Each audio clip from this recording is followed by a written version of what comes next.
You know, so... and then the documentary part has to do with you and the band and making the music. And no one's ever done anything like this before. A documentary, as you're watching it, it comes to life, but in the most modern technological terms, you know. It's...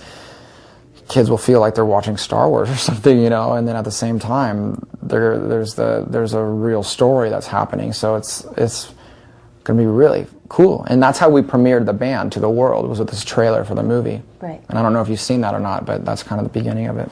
Is that so? It's going to be about an hour long. The movie will probably be an hour and a half, and it'll match the record. But there's a lot of dialogue in it too, and there's a live performance in it. You know, and it's constantly changing on itself, and it's. But I'm not one of those guys. I'm extremely artistic, but I'm not one of those guys that likes to go off in his own thing where no one understands it. Like my favorite thing about art is when you can be as artistic as you want, but it's just a little left of center, so the mainstream person who doesn't care about art can understand it, you know, because that's what you want.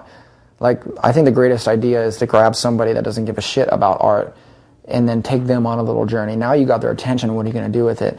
Rather than being so artistic, you never get their attention, only the cool kids like it. That's not cool to me. They already like art. Like, art is meant to inspire and to get people thinking. You know, you have to absorb the world around you, digest it, and communicate it back in a different way so people can hopefully learn from it, take something from it, or be touched by it, and it can somehow have an impact on their life, positive or negative, whatever it does. I mean, but you're not doing that if you're only talking to people that do that on an everyday basis. You know, like, you got to do it to the people that don't normally give you that kind of time. Yeah, it's funny because I was talking with someone the other day. We were talking about, not to pick on like My Morning Jacket. I mean, they're a great band, but for some reason, this friend of mine had this idea of them as like a really specific kind of hipster band, and I was like, well, one, they're really nice guys. Two, it's a really nice record, but he just felt like this isn't music for me. You know, and so it's always unfortunate when you have an artist where people for some reason think, for their own random reason, that band isn't speaking to them, that artist isn't speaking to them. But when are you thinking, do you have a sense of when people might be able to hear more music, yes. You know, actually see the movie? We are releasing a short film with the first song in the next 14 days. Nice. And the whole thing's shot on 8mm black and white, and it's a sci-fi. It kind of looks like George Lucas THX 1138, where it's all beautiful and naked women and fast cars and concrete and glass architecture. It's really cool looking, you know, and it's about it's making a new society of people. Is basically the idea of it. You know, there's this scientist. And he creates love and life out of a beautiful woman and picks her up out of the water and creates love for the first time, and it's really cool. And the song that we're doing it to is to a song called "The Adventure," where I had a friend that went through a really tough time, where you know, his marriage was kind of falling apart, and it touched me so deeply that I remember I was up one night at like 1 a.m. I was crying for him. I felt so hurt, because imagine, I mean, you're so in love with somebody, but the person doesn't really love you back, and there's nothing you can do about it. And I don't wish that upon anybody, you know. And so the song I wrote called "The Adventure" is the chorus is, it says "Hey yo," like a chant. It says "Hey yo, here I am, and here we go. Life is waiting to begin." And it's this extremely anthemic song, where it just keeps building and building and building, and it just says, you know, I cannot live and I cannot breathe unless you do this with me, you know. And I don't know, it's just, you have to hear it. I played it to Hunter, the bass player of AFI. You know, I love that band. They're fucking amazing. And he was silent for a second. He goes, "That's more than just a song." He's like, "That's not just a song." And he looked at me, he's like, "I don't know what it is, but I feel so inspired by you right now." And I just go, "It's so funny you say that, because that's all I'm trying to do, you know." That's great. So that's going to be out in the next like 2 weeks. Yeah, hopefully sooner. That's really exciting. Yeah, I'm excited. First song that people get to hear. I'm quite excited about it. I also want to make sure we talk a little bit about Macbeth, because I think some people have seen this stuff. I know, it's so funny. That's why we're here. And it's really, and I know, I'm not dumb. I know people want to talk to me about what I'm doing, and they're like, "Okay, yeah, see, we'll talk about shoes, and then we'll do this bit." You know, I understand it. But the funny thing is, the great thing about Macbeth, and I'll segue even for you into this section, why, you know. So we have this little shoe company and this little clothing company called Atticus Clothing and Macbeth Footwear or whatever.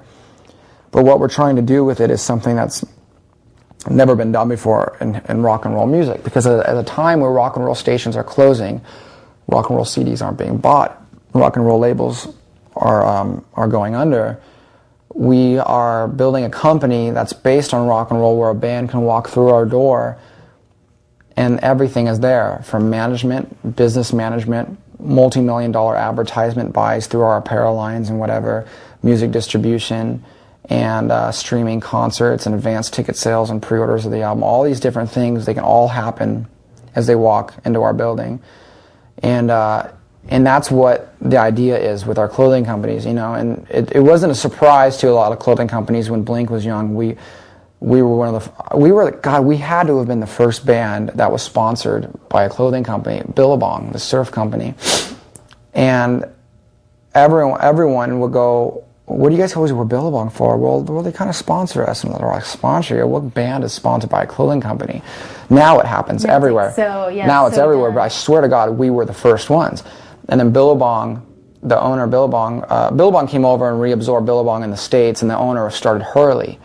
And so we were wearing Hurley because we were great friends with Bob, and he was our boy, and Hurley blew up like crazy. And that was a big year that Blink blew up. And everyone knew that Blink had a major thing to do with Hurley getting really big that year. And that's when all these companies started sponsoring bands. At that time, we knew that rather than go off and make a bunch of other people money, we should do something that we want to do for ourselves, because that way we'd have control over the look and the feel. But Bob's still one of our best friends in the world. He's awesome. He to this day would do anything for us. He's fucking awesome. He was actually going to be involved with our stuff, but it didn't work out. So we started these clothing companies, and for the reason of we knew that we can help out bands. We knew that we can do more for bands than a lot of their labels did. And the way we started marketing bands and doing things with them, it really worked out that way. Labels started calling us and would ask us to market their bands and do all these things, like things that it would blow your mind. But so the whole thing now is, like I said, we're building a company that when a band walks into our building, they're going to have everything, and they're going to have everything at their disposal, much more than a label would be able to offer them, especially in today's state and age where labels can't really offer hardly anything. Like my manager for a different band he manages called up the label, couldn't even get 5 free CDs. That's like the biggest joke in the world. This was that time when Blink was rock. I mean, we were on private jets everywhere across the world. You know, not to get 5 CDs means there's a lot of bad shit going on in the industry. So that's kind of what we're trying to build. And who are some of the bands that you're working with? And we have a lot of different bands. We work with bands from like Taking Back Sunday to My Chemical Romance to hardcore bands like Bane and American. We call it, they used to be American Nightmare. I know they just changed their name. We do stuff with. There's like 60.